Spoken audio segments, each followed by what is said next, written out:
그게 이제 상당히 정치가 나빠졌어요. 그러니까 제가 아까 양당 나쁘다고 이야기했었는데 특히 이제 민주당의 독선적인 게 있잖아요. 우리가 가장 옳고 우리만 바르다. 그래서 결국 그게 사회를 쪼개놨는데 그 퇴임하시는 원로 정치인들 이렇게 말씀 들어보면 옛날에는 막 싸우다가도 야, 술 한잔 하러 가자 이런다는 거예요. 그렇죠.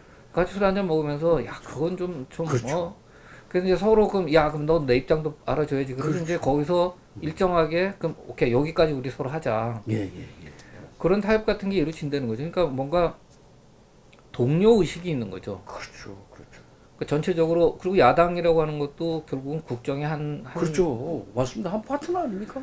그 책임을 갖고 있단 말이죠. 그렇죠. 그러니까 이게 같이 가야 되는데 지금 이제 문재인 정부 특히 이제 이번에 더불어민주당 2020년 이후의 모습은 뭐 그런 게 잘 안 되는 거죠. 그러니까 정말 갈라놨잖아요. 이게 참 나쁜 거라서 조국 사태가 그걸 굉장히 상징하는 사건이었는데 글쎄 말입니다. 그때 뭐 찢어진 사람들 많았어요. 그렇죠. 많았습니다. 예. 아유. 우리 학생 아버지는 조국 때 열받아가지고 텔레비전에 핸드폰 던져가지고 던지지 않았어요. 아유. 그렇죠. 그러니까 이게 정말 사람을 피곤하게 만들고 나눠서 어떤 면에서 보면 정책적인 것보다 더 중요한 거는 지금 이렇게 갈라진 사회를 어떻게 하면 이걸 어떻게 이걸 화해시키고 그 치유할 것이냐. 이 갈등의 치유가 더 중요할 수도 있을 것 같아요. 정권 교체가 설사 이루어진다고 하더라도 그와 관련돼 있는데 잘 준비를 해서 또 초반부터 또 저렇게 권력 다 잡은 것처럼 세상 모든 거 다 가진 것처럼 안 했으면 좋겠다.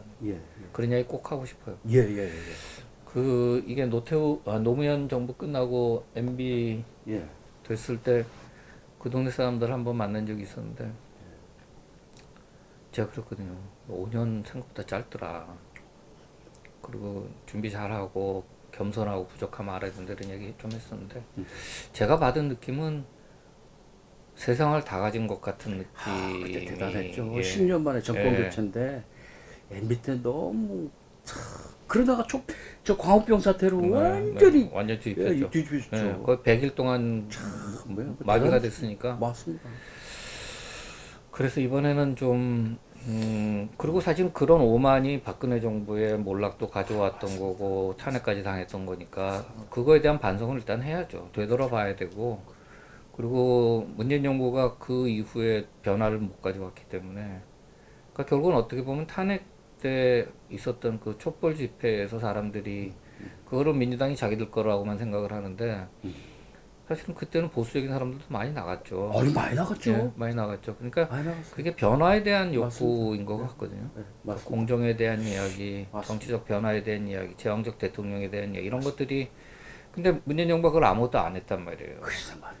이름만 자꾸 빌렸지만 사실은 그거는 정치적 레토릭이고 아무것도 바뀌지 않았기 때문에 이번에 권력을 잡은 사람은 누가 됐든 당선자는 그런 부분을 좀 되돌아보고 그다음에 이전에 실패나 잘못된 부분도 좀 되돌아보고 거기서부터 이제는 시작을 해야 되지 않을까 윤 후보가 얼마 전에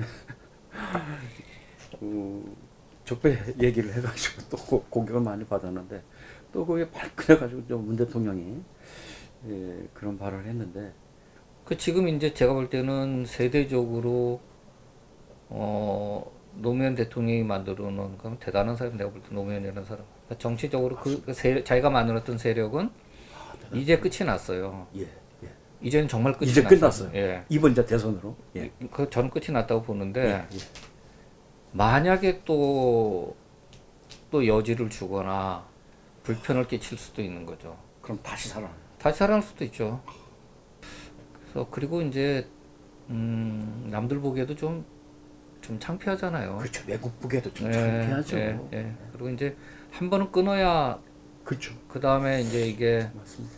새롭게 또 출발할 수 있어요. 그러니까 그러니까 사실은 문재인 대통령에서도 잘못한 게 이미 정치적으로 처벌을 받았단 말이에요. 탄핵 글쎄 말입니다. 현역 대통령의 자리를 빼앗은 것 이상의 처벌이 어디 있어요. 그렇죠.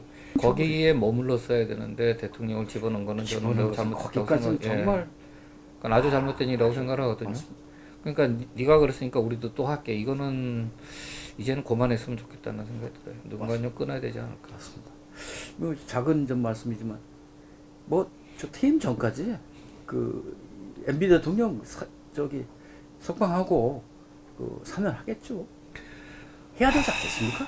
네, 저는 사실은 아니 뭐 하겠죠. 예, 본인이 털고 나오겠죠. 털고 본인이 털고 나가야죠. 나오긴 하겠는데 예.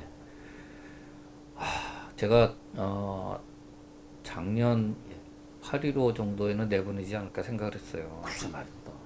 작년 8.15에는 둘 다 그냥 예, 둘 다. 털고 뭐 그것도 가석방 아니라 그냥 사면 형태로 그냥 깔끔하게 예. 끝내지 않을까 했는데 이 동네는 잘 모르겠어요. 이게 상식을 배반하는. 예, 상식적인 정치적으로 알고 있는 상식적인 수준에서 그러니까 사실은 한 2년 넣어놨으면 그 정도면 충분히 한 거지 그걸 무슨 글쎄 말입니다. 그분 연세가 80이 넘었어요. 그러니까 이거는 내가 볼 때는 정말 지역 갈등 어느 정도 조금 완화된 느낌이 드는데 세대 갈등은 지금 참 586들의 마지막 예. 시점이 왔다. 맞죠. 실제로 그런 게 그렇죠. 이제 연세도 그렇고 나이도 그렇고 이제 2년 뒤에 선거잖아요. 그렇죠. 그 지금 대부분의 빨리 들어온 친구들은 2000년부터 들어왔고요. 그렇죠. 대부분이 2004년에 탄도리로 들어왔어요. 맞습니다. 맞습니다. 그럼 이제 내후년에 국회의원 선거를 하게 되면 20년이 지난 거죠.